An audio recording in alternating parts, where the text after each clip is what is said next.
내 첫사랑 시종자 되신 그리스도 예수.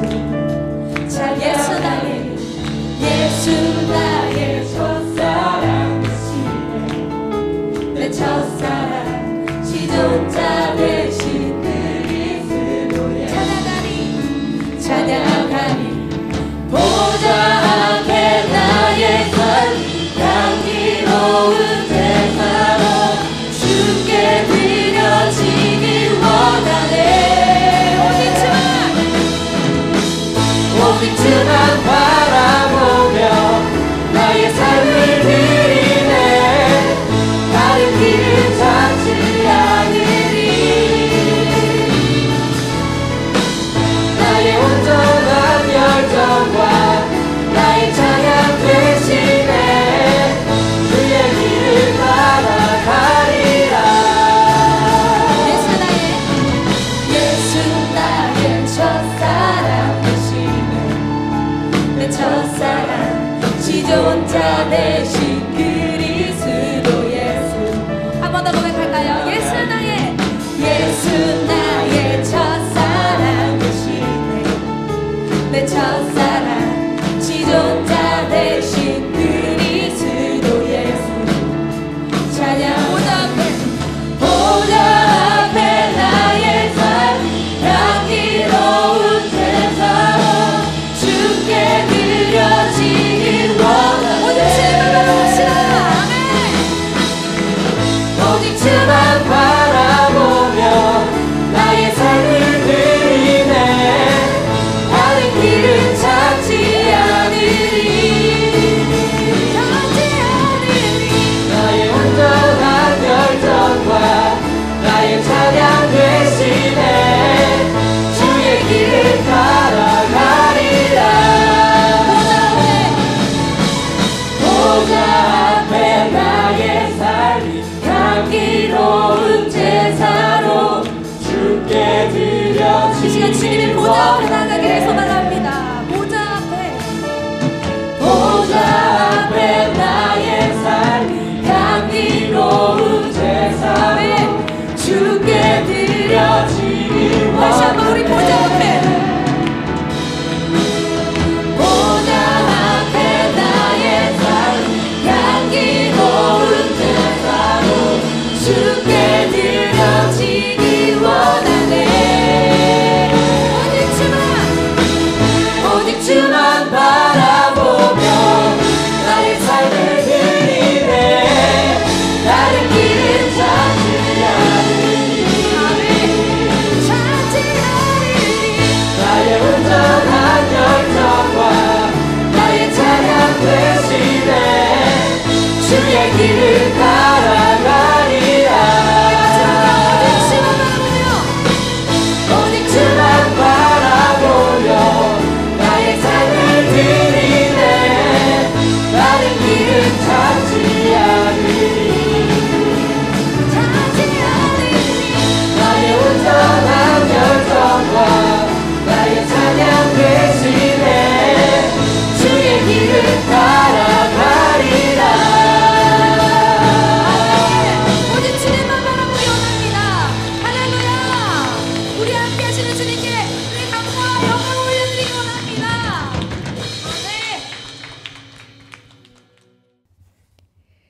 나는 전능하신 아버지 하나님 천지의 창조주를 믿습니다. 나는 그의 유일하신 아들 우리 주 예수 그리스도를 믿습니다. 그는 성령으로 잉태되어 동정녀 마리아에게서 나시고 본디오 빌라도에게 고난을 받아 십자가에 못 박혀 죽으시고 장사된 지 사흘 만에 죽은 자 가운데서 다시 살아나셨으며 하늘에 오르시어 전능하신 아버지 하나님 우편에 앉아 계시다가 거기로부터 살아있는 자와 죽은 자를 심판하러 오십니다. 나는 성령을 믿으며 거룩한 공교회와 성도의 교제와 죄를 용서받는 것과 몸의 부활과 영생을 믿습니다. 좋으신 하나님, 오늘도 저희를 예배 자리에 불러주시고 자격 없지만 의롭다 해주시고 저희에게 필요한 것들을 채워주셔서 각자의 삶의 자리에서 하나님을 바라볼 수 있음을 감사드립니다.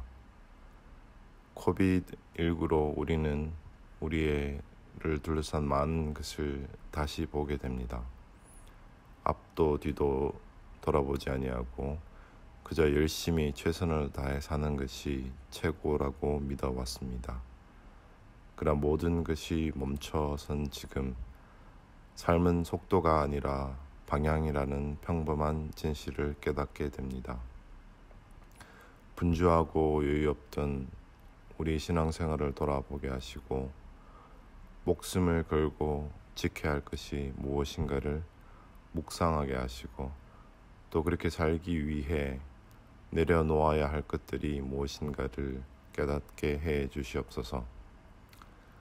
이제 새로운 일상을 맞이하게 되는 우리 중고등부 학생들, 선생님들, 교육자들 모두 새롭게 영적으로 도전받게 하시고 잦은 비대면 화상통화로 쌓인 피로감들이 시공을 초월하여 다가오시는 성령 하나님을 체험하는 우리 모두가 되기를 간절히 소망해 봅니다. 예배를 통해 우리 영을 새롭게 하시고 영적으로 쓰러진 폐허 같은 도시에서 희망을 얘기하고 서로를 돌아보는 아름다운 언택트 코이노니아의 자리로 나아갈 수 있게 해 주시옵소서. 예배의 시작과 끝을 우리의 시선을 고정하여 전능하신 하나님만 바라보는 귀한 이 시간 되기를 간절히 소망합니다.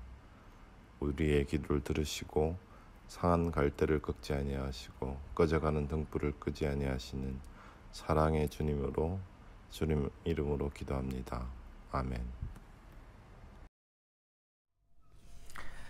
샬롬, 반갑습니다. 두바이 한인교회 중고등부 친구 여러분, 한 주간 잘 지내셨나요? 김유진 목사입니다. 여러분, 날씨가 많이 덥죠?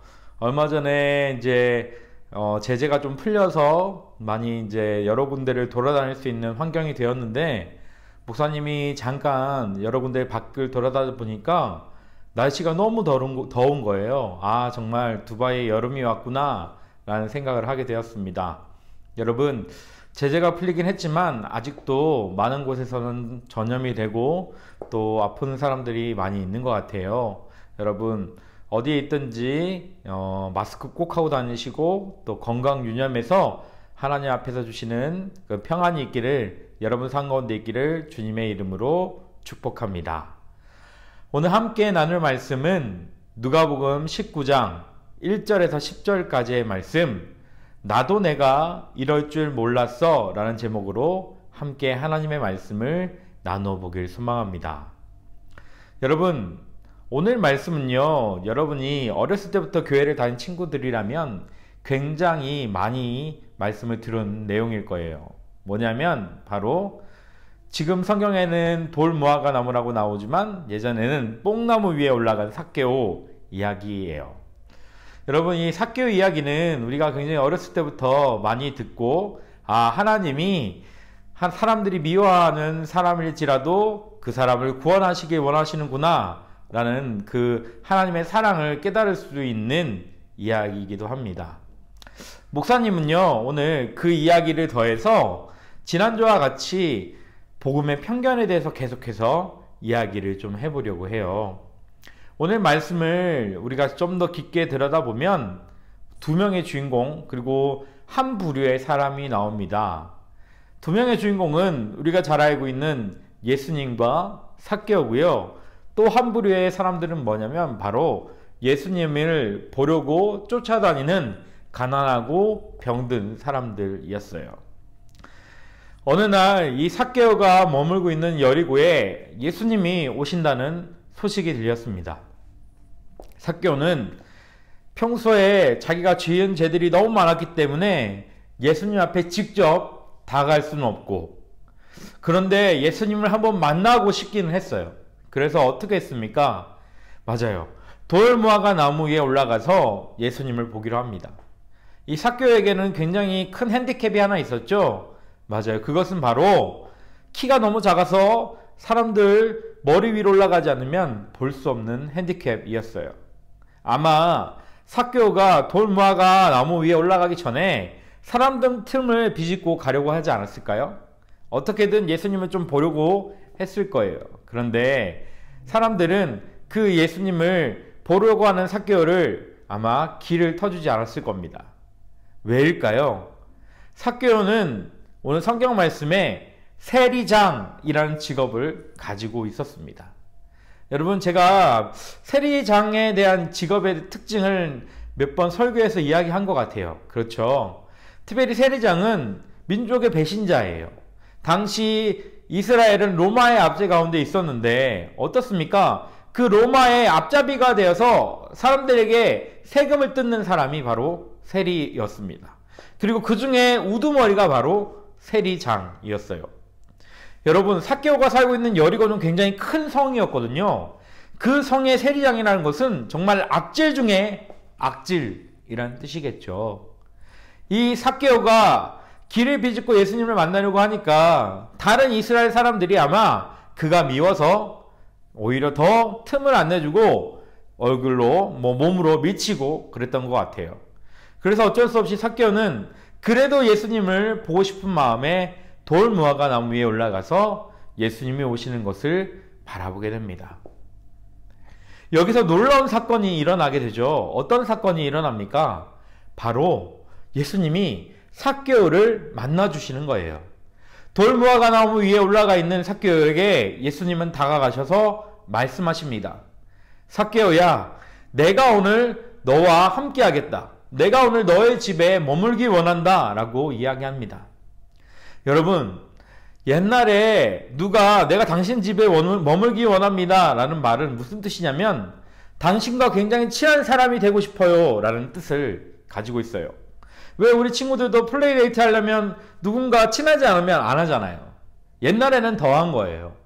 누구 집에서 유숙한다는 것은 그 사람과 정말 절친한 사이가 아니면 일어날 수 없는 일입니다. 삭개오는 놀라고 기뻤어요. 와, 죄인인 나에게 예수님이 오셔서 나와 함께 유하시고 나랑 친하다라고 말씀해 주신다는 그 사실이 삭개오에게는 정말 감격스러운 일이었습니다. 그런데 여기서 놀라운 아주 중요한 사건이 하나 일어나는데 그 장면을 보고 있던 한 부류의 사람들이 예수님께 불평을 하는 겁니다. 그 사람들은 바로 가난하고 병들고 소외받는 사람들이었어요. 가난하고 병들고 소외받는 사람, 예수님이 그 사람들을 위해 왔다는 소식을 들었을 때 가난하고 병들고 소외된 사람들은 정말 이 예수님을 환영하고 반기고 예수님을 존경했습니다. 예수님이 하는 모든 사역을 지지하고 응원했어요. 그런데 오늘은 삭개오의 집에 머물다겠다라고 이야기하니까 이 가난하고 병들고 소수인 사람들이 뭐라고 이야기하냐면 왜 저 죄인의 집에 예수님이 들어가려고 하시지? 예수님이 안 들어가시면 안 되나? 그렇게 이야기를 하고 있는 거예요. 사랑하는 우리 친구들, 이 사람들 마음 가운데는 어떤 마음이 있었던 건가요? 맞아요. 삭개오는 절대 구원받을 수 없는 사람이야 라는 생각을 가지고 있었던 겁니다. 그들 마음 가운데 지난주에 그리고 지지난주에 계속 이야기했던 것처럼 복음의 편견이 있었어요. 하나님은 모든 사람에게 선물로 구원을 주셨다라고 이야기했음에도 불구하고 그 사람들은 이 선물을 받은 구원이 자기에게만 그리고 가난한 사람에게만 있다라고 생각한 겁니다. 정말 나쁜 사람들, 괴롭히는 사람들은 구원을 받을 자격이 없어 라는 생각이 그들 마음 가운데 있었던 거예요. 그래서 예수님께 저 죄인 삭개오의 집에 왜 들어가지? 라고 불만을 표한 겁니다. 그런데 예수님은 그런 상황 가운데 그들 마음 가운데는 이 복음의 편견을 깨뜨리길 원하신 것 같아요. 죄인의 집인 삭개오의 집에 들어갔습니다. 그리고 어떻게 놀라운 일이 일어났나요? 삭개오의 삶이 바뀌게 되었습니다. 자기의 집에 들어가게 된 그 예수님을 본 삭개오는 이렇게 예수님께 고백해요. 예수님, 제가 이제껏 불리하게 뺏었던 것들이 있으면 다시 돌려주겠습니다. 4배로 돌려주겠습니다. 그리고 가난한 자들에게 내 것을 베푸겠습니다 라고 자기의 이전껏 지었던 죄를 다 회개하고 말 그대로 새 사람이 되었습니다. 말 그대로 오늘 말씀의 제목처럼 삭개오도 내가 이럴 줄 몰랐어 라는 고백처럼 그의 삶이 이전과는 180도 다르게 바뀌게 되는 거예요. 사랑하는 중고등부 친구 여러분, 하나님은요, 모든 죄인, 정말 우리 눈으로 보기에 저 사람 구원받을 수 없는 악한 사람이야 하는 그런 사람들까지도 더욱더 구원하시길 원하십니다. 왜냐하면 예수님은 죄인을 부르러 오셨기 때문이에요. 우리 모두가 오늘 삭개오처럼 예수님이 여러분에게 다가오셔서 말씀해 주고 있습니다. 내가 너와 함께 하길 원해. 여러분, 그 하나님의 요청에 여러분은 어떻게 대답하시겠습니까? 삭개오처럼 이전에 나의 죄악된 삶을 벗어버리고 180도 바뀌어서 정말 하나님을 찬양하고 하나님만 높이고 그리스도인으로 사는 그런 친구들이 되길 바래요. 그리고 여러분뿐만 아니라 예수님을 믿지 않는 사람들에게까지도 그 예수님의 복음을 전해서 그 친구들까지도 예수 믿는 그리스도인들이 되어지도록 여러분이 권면하고 복음을 전하는 사람들이 되길 소망합니다. 하나님은 그런 사람을 만나기 위해 지금 우리 곁에 오셨습니다. 삭개오의 변한 모습, 그리고 우리가 변해가야 할 모습이 바로 오늘 누가복음 19장에 나와 있어요. 여러분, 오늘 말씀 다시 한번 깊게 묵상하고 하나님 주신 그 구원의 은혜를 마음껏 누리는 사랑하는 중고등부 친구들이 되기를 주님의 이름으로 축복합니다. 오늘 함께 부를 찬양은 꽃들도라는 찬양입니다. 우리 가운데 있는 걱정과 근심이 내가 너와 함께 할게 라는 그 예수님의 사랑스러운 고백 때문에 다 해결받고 또 주님을 찬양하는 존재로 바뀌어지기를 우리 이 찬양을 통해 함께 고백하겠습니다.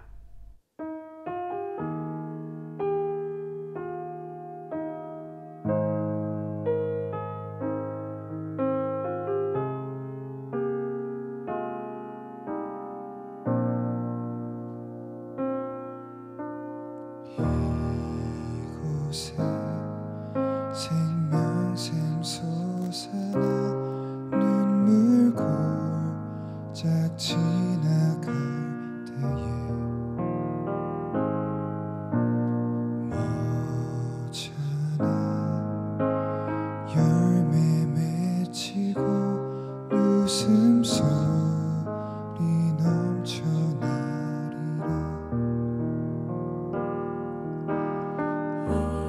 이곳에 생명샘 솟아나 눈물 골짝 지나갈 때에 머잖아 열매 맺히고 웃음소리 넘쳐나리라.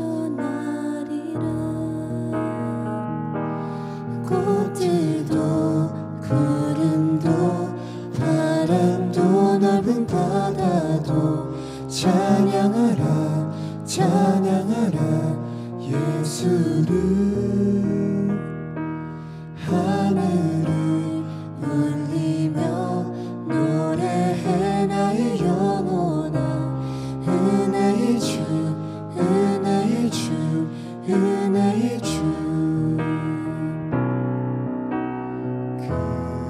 그날에 하늘이 열리고 모든 이가 보게 되리라. 마침내 꽃들이 피고 영광의 주가 오시리라. 꽃들도 구름도 바람도 넓은 바다도 찬양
사랑하는 중고등부 친구 여러분, 오늘 예배 잘 들으셨나요?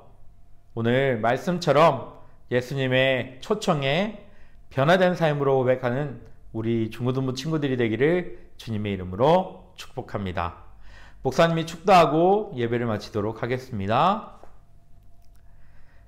지금은 우리 주 예수 그리스도의 은혜와 아버지 하나님의 놀라우신 사랑과 성령님의 교통하심이 내가 너와 함께하길 원해 라는 주님의 부르심에 이전과 다른 바뀐 삶으로 다가가길 고백하고 결단하는 중고등부 친구들 위해 지금부터 영원토록 함께 하시기를 간절히 축원하옵나이다.